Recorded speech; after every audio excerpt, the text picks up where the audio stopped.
Hello everybody and welcome to the unboxing of the JHS pedals, the color box. There are already tons of videos about this pedal online, but this is the unboxing. So it's a pretty simple cardboard box with this serial number here, of course the model, and inside, which is the goodies inside are okay. We have first we have a catalog, and this is not a manual. This is actually a catalog with all the products they have, and also all the modification that they do on the pedals. Because if you have a pedal, you can send your pedal in, and they're gonna modify it, the wah and everything, the tool screamer, or you can buy a new one modified. But it's one of the offers that they do.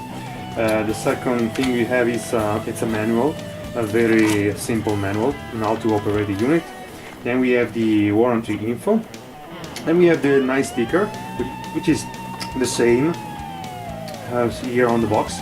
We have the emperor, the penguin, the cup, and the lime, and the rest of the offer, the icons of the offer. Then we have the box containing one pick and one pin, and also the rubber feet for the unit. And you have the nice GS pick over there.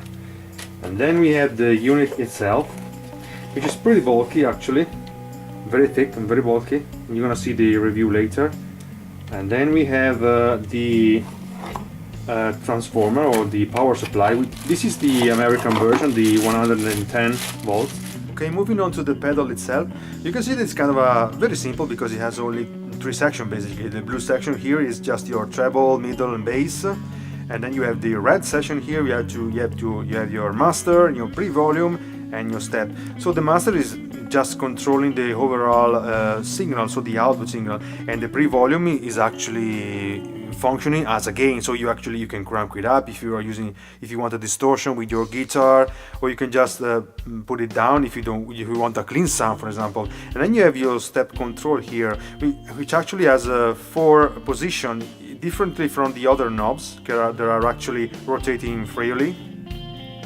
This one here has just 4 steps, so basically different stages of gain basically. So it's actually you can actually combine this one to create a sound with your guitar, because that's exactly what is meant to be. Because when Jimmy Page or the Beatles and all those musicians that were actually active in the 60s and late 60s, early 70s, were actually connecting the guitar to actually the new console, which actually was designed by Rupert Neve. So it was a way to actually create sounds that were not there. It was a way to actually overcome the need for pedals. Now these days, you can have any pedal for anything. You can have thousands or fuzz or whatever you want. But at the time, it was a kind of a pioneering in the engineer field to actually come out with something like this and be creative like this. And this works very well because you also have the high pass filter here. It's actually the session can be disengaged. But it's very useful when you're actually playing with your audio sources that are a very problem with low frequencies, bass, and also to actually add back some of the low frequencies. Or maybe if you're using an acoustic guitar, especially a classical guitar, not going through the amplifier but using just the microphone. This can be very useful because the low strings have a tendency to be boomy sometimes if you're not careful with the plugin and everything. So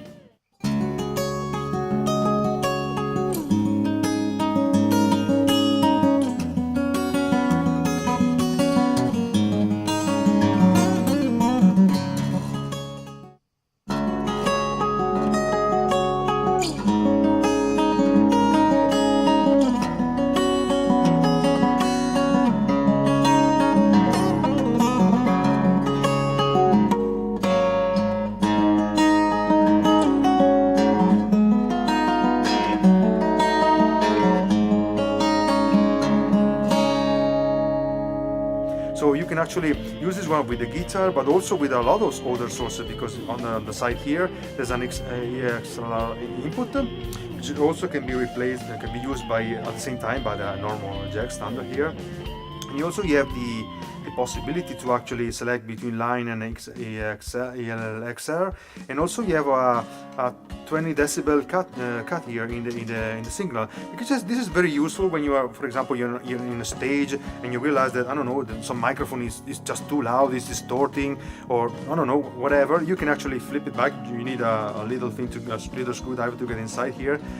This is actually not very useful in a studio because you can just lower the volume, so it's not a big deal. And on the other side here, there's another EXL output, which actually is coupled with a normal jack. In fact, what I do often is actually connect this one here to a pedal, normal delay, a compressor. So it's just a standard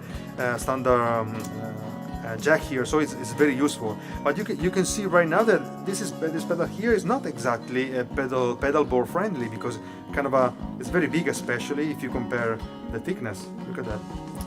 Yeah, it's very bulky compared to the other one. It's very bulky. But on the other side, it's very versatile, because, for example, it just makes you save a lot of money, because it's true that this pedal is kind of expensive, but it really helps you save a lot of money, because you don't need to buy a €1,000, $1,000 valve, preamp, valve equalizer, because this actually can work very well thanks to the Landal transformer, which is inside here.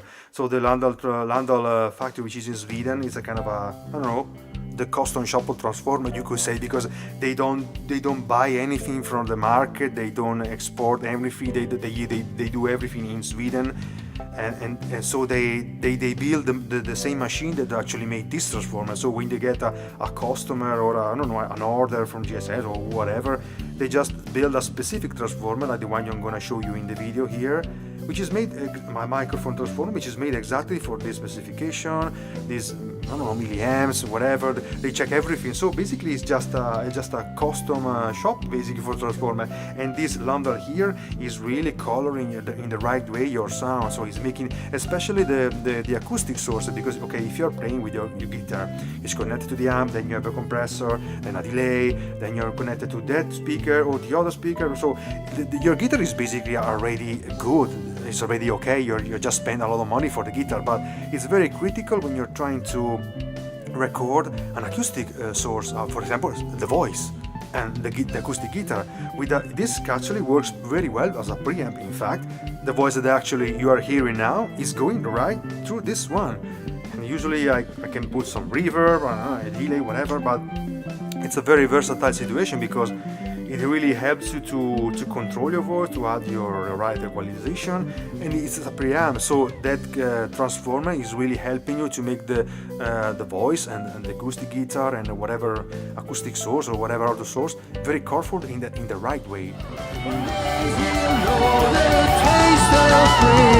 Over the hills and far away, she prays he will return one day. As sure as the rivers reach the seas, back in his arms again she'll be. Over the hills and far away. Sound.